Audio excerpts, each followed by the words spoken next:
Olá, meus amiguinhos, tudo bem com vocês? Quanta alegria, meu coração, meu Deus do céu. Olha, eu estava ansioso por esse momento, viu? Tigalho, e aí? Quinta Ensina, nova temporada, hein? Quinta Ensina, nova temporada. Eu estava andando quando de repente eu vi um negócio desse aqui, ó. É o espelho muito louco, ele é torto, cara. E quando eu olho nele, eu fico deformado. Não é minha cara, né? Minha cara não é deformada. Que coisa louca. Que espelho é esse, Tigalho? Explica para os nossos amigos que estão curiosos. Então, falaremos hoje sobre tipos de espelhos. Na verdade, existem dois tipos de espelhos, que é o espelho côncavo e o espelho convexo. Ele é originado quando você pega uma esfera, faz uma secção nessa esfera, pega aquela tampinha pequenininha da esfera chamada calota esférica. Sim. E você tem a parte interna dessa superfície gerando um espelho côncavo. Então são dois espelhos aí originados. Se você pegar a parte interna é um espelho côncavo e a parte externa é um espelho convexo. Legal, tô feliz. Tô Se essa superfície for uma superfície refletora, né? É claro. Muito bem. Aí para falarmos um pouquinho então sobre os tipos de imagem, vamos acompanhar aqui essa ilustração. A primeira coisa que vocês precisam entender aqui é que existem alguns elementos geométricos, como por exemplo, esta reta aqui, ela é chamada de eixo principal. Aqui é o vértice, nós temos o foco e o centro de curvatura. Tá, o foco ele está exatamente na metade entre o centro de curvatura e o vértice. Ok? Entendi. São esses os elementos que nós precisamos para entender os tipos de imagens que são formadas. Outra coisa importante para o nosso entendimento a respeito das imagens formadas por esses espelhos é o comportamento dos raios notáveis, os raios de luz que incidem sobre esse espelho. Então eu vou pegar esse espelho, é um espelho côncavo, e nós temos quatro possibilidades. Situação 1. Suponhamos que um raio de luz venha paralelo ao eixo principal. Ele voltará e será refletido voltando pelo foco. Situação 2. Se ele vier passando pelo foco, ele retornará paralelo ao eixo principal. Situação 3. Se ele vier entrando no centro de curvatura, ele vai retornar sobre o centro de curvatura. O centro de curvatura que é o centro da esfera que foi... Isso, que originou esse espelho. E quarto caso, se ele incidir sobre o vértice com o mesmo ângulo de incidência, haverá o retorno, ou seja, a reflexão do mesmo, desta maneira. Certo, Fischerzinho? E você aí, tá entendendo, não? Ah, eu tenho certeza que sim. Eu não sei o que eu tô falando assim, mas eu gosto. Tá parecendo um idiota falando assim. No caso do espelho côncavo, que é o espelho formado pela parte interna da esfera, nós temos 5 possíveis casos. Então eu vou fazer o desenho de cada um deles para que você entenda e classificarei a formação da imagem. Então, o primeiro caso, se a gente colocar um objeto à esquerda do centro de curvatura, nós necessitamos pegar dois raios notáveis. Por exemplo, se ele vier paralelo ao eixo principal, ele retornará passando pelo foco. E se ele vier passando pelo foco, ele retornará paralelo ao eixo principal. Aqui será formada a imagem. Note que essa imagem, ela é uma imagem que está sendo formada fora do espelho.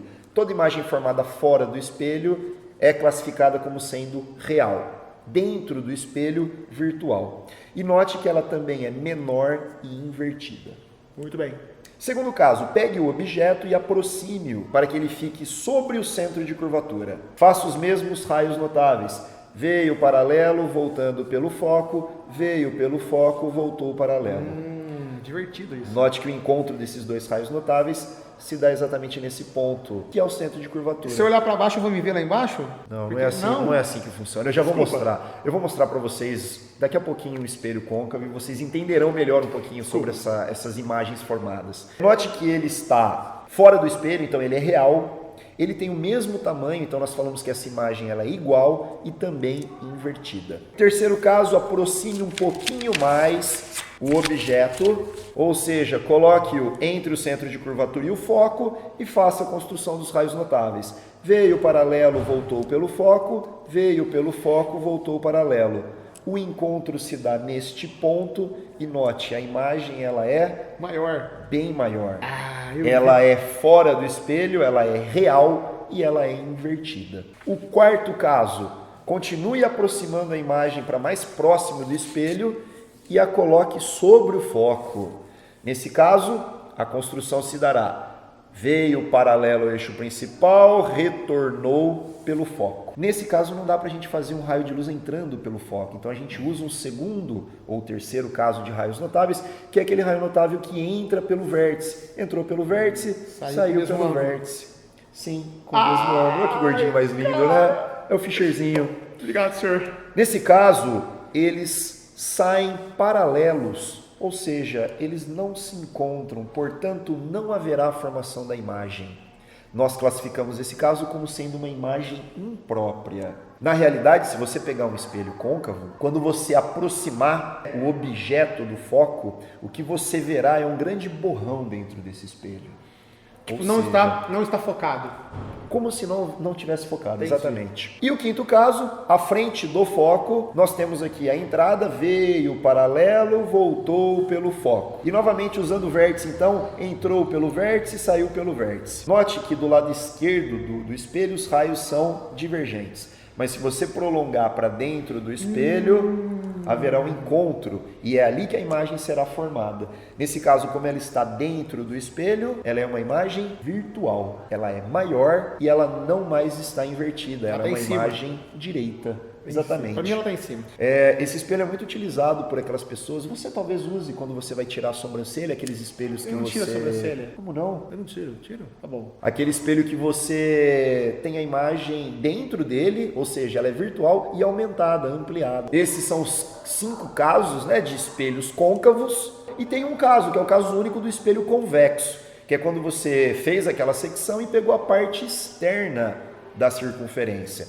Então o desenho seria esse, né? Ó, eixo principal, o espelho convexo, no caso, vértice, foco e centro de curvatura.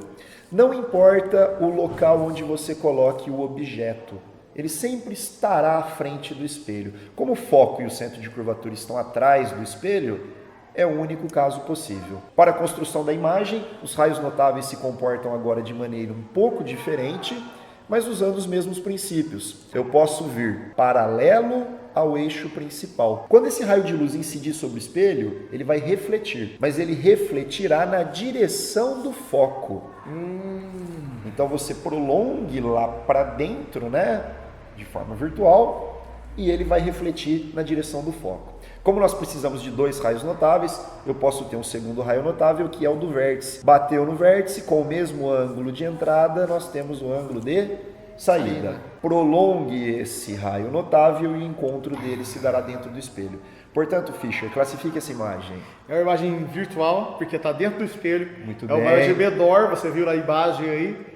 E ela é uma imagem direita, porque ela está para cima. Perfeito, é uma imagem direita. Que Esse isso? espelho é um espelho muito utilizado em portarias de prédio. No para ônibus. Que o porteiro O possa... retrovisor do ônibus que fica lá. Sim, o retrovisor do ônibus. E por que esse espelho é muito comum? Porque ele, ao tornar a imagem um pouco reduzida, ele amplia o campo visual do local. Ele pega mais coisas na... Muito bem, gordinho. Tiago, sabe o que eu entendi? Porque a sua explicação foi quase tão perfeita quanto as minhas. Mas tudo bem, você está melhorando, parabéns. Um dia eu chego lá. Novamente, meus amigos, essa é a ideia do Quinta da Ensino. Se você gostou, se inscreve no nosso canal, porque é um prazer enorme ter você aqui. Certo, Maravilha, galera. Muito obrigado aí. Um grande abraço, um grande beijo. E é isso aí. Tchau. Tchau.